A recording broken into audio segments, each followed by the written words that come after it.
Hello, everyone. Welcome. This is Noisegate Media. I'm Ace, and I trust you're doing good. Now, have you ever tried recording your door like you're making a video and you can't hear your door in your screen recorder? That's what I mean. Now, I had that challenge for a very long time, and I decided to check out some videos, and I realized that VoiceMeter is one free plugin that you can use to solve this problem. Now, haven't tried it out myself, and I realized there's one particular challenge I had, which was with latency. Now, if you have latency challenge with your voice meter, this video is for you. I'll teach you how to get that solved in a jiffy. All right, come straight to the video and let's go. Now, in voice meter, to use voice meter to record your door, uh, talking about using screen recorders to record your voice, your door. Now, with the help of the voice meter as a free third-party plugin. Now, you just need to understand that things that you need to have first your door. Now, in my own case, I have Pro Tools, and then I do have a screen recorder, which is the active presenter is running at the moment. And then another thing you need to have is your voice meter. Now, how do you set up this? In my own case, the Pro Tools here is set to be, for example, you look at this, you go to playback engine, you click and say, you click here, you find voice meter virtual ASIO. All right. Now you have this one, voice meter virtual ASIO. So your sound card, this time around, your Pro Tools, every of the activities going on in your door is coming out through voice meter virtual ASIO. So you say, okay, that's one. And then you come to your voice meter ASIO to set up. Don't forget, we're looking at latency. So in this case, you can route your microphone into this part. For example, if I choose here and say my sound card, for example, Focusrite that I'm using here, and I click on it on the side, you can see it running through. Hello, that's my microphone. All right.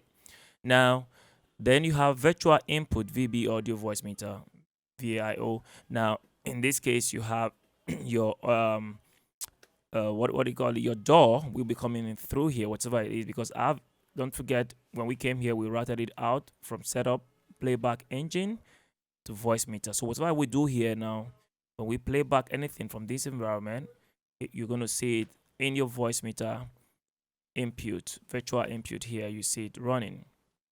Now, from this place, you can decide to route it between this A and B. Don't forget your A is your main out. It goes back to your sound card. And then you have the B, which is the virtual output. Now, this your virtual output is what you send back to your screen recorder. All right. However, that's not what we're looking at. Haven't learned how to do that in a GV. Now, let's show you what happens if you're having latency challenges. For example, you're trying to play, you have a lot of delay. For example, you try to click on this. Let's route out the mic. Okay. Hello. Now, that sounds quite very close. But what in the case, for example, you have something very low. That was after I decided to make that right. Now, double click here. You see this comes up. Don't forget I show you where to double click again, so you have that in mind. Just come around this panel here. You see where you have A, main out, B, main out. Just somewhere, anywhere around here, just double click. Okay, it comes out. Even with a click, it should come out though. Now, if you return this to default by saying, let's go to 1212, you can decide to say, let's go back to default, which is 1204. Is it 212 or 204? 1024, I guess. Was it? Yeah, this is it. All right. And then you have the buffering ratio too. Okay. A lot of these parameters were not like this before. And don't forget the reason why when you have 1024, for example, now reduced down to something like 480 that I set it to. The difference is that a lot of the time you need more of this to be able to carry a larger file. Okay, if your file is the program you're working on, for example, you have a lot of equalizers, reverbs, and the compressors on your channel, you definitely going to have to increase some of those things so you can move straight. But at the time you're working, if you want your latency corrected, you have to make sure you cut down on all of these numbers. You have on these buffering numbers, buffering MME, buffering WDM, buffering KS, buffering ASIO. When you have them cut down, trust me, you're going to have your latency issues solved straight ahead. Okay, that's just one simple, straight method, and of course, way to solve that challenge.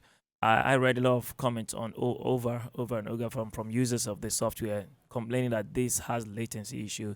And then I decided to install it, make use of it, and I solved the problem. So I decided to share with you the solution, how to solve latency challenge using VOICEMETER. Come right here to this part of this of the VOICEMETER, and then set your parameters. In your own case, you might not just be having the same figures that I have. You can decide to play around with figures, and then trust me, you're going to be fine with VOICEMETER. Amazing plugin, if you ask me. All right, guys, thank you for being part of this. In case you enjoyed it and you learned one or two things, please do not forget to like and subscribe to our channel so we can make more videos. Be your best and be good.